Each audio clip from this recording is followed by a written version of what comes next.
While the War of Independence for Kenya was brutal to a fault, it is perhaps the gory nature of how a 6-year-old white child was killed during his family's massacre that highlights how badly the Momo wanted independence. Welcome back to Echoes of Time, where we explore past events, deciphering truth from fiction while showing their impacts.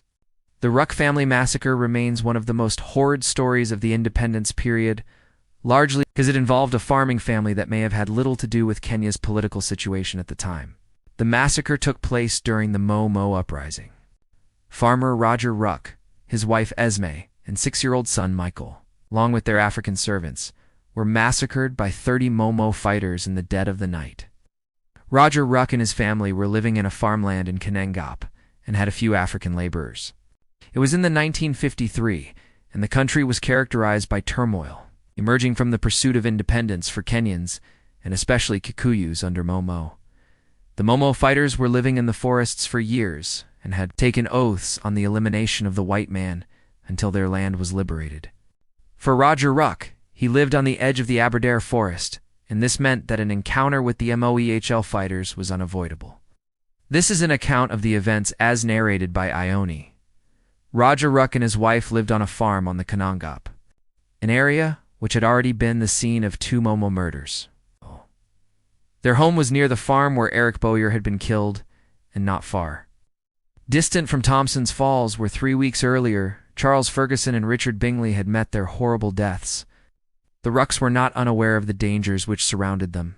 They lived in a state of tension, armed night and day. The fact that they had a small child, Michael, who was 6, added considerably to their anxiety. Roger Ruck, tall and athletic, hunted, played a good game of polo, and had a reputation as an oarsman. His wife, who was Kenya-born, had qualified as a doctor in South Africa. She treated the natives free of charge for miles around. They had been living with a neighbor for some time, so that Ruck could perform his KPR duties at night, knowing that his wife and child were not on the farm alone, but a few days before Christmas they returned to their home for the harvesting. Before she left her neighbor's house, Mrs. Ruck said, "If anybody attacks me, I hope they will leave my son alone." He would have been 7 the following June and was due to go to school. Inside the house sat Ruck with his pistol to hand, his wife with a shotgun on her knees. It was their usual routine.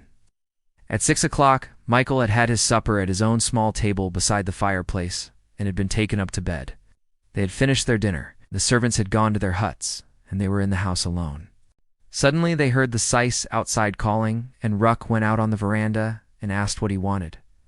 Mbogo repeated the story that they had concocted about arresting a man on the farm.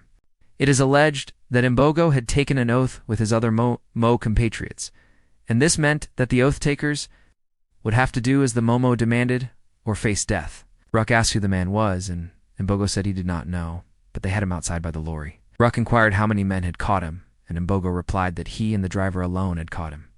In spite of all the precautions that he had taken for weeks, Roger Ruck now walked out of the house and into the dark grounds. Near the lorry he stopped and flashed his torch.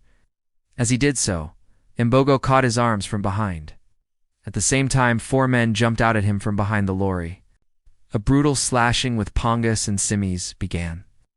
The others, who had been hiding behind the fence, came out and joined in the game. Ruck was attacked on all sides. He shouted to warn his wife, and she came running out of the house with her shotgun, but before she had time to use it, the gang seized her. Ruck, freed for a moment by the onslaught on his wife, tried to get back to the house. But the men caught him again, hammering blows on his head till it was battered to pulp. Mrs. Ruck was killed at the same time. They were murdered within sight of each other. Her servants, who also tried to intervene, also met the same fate.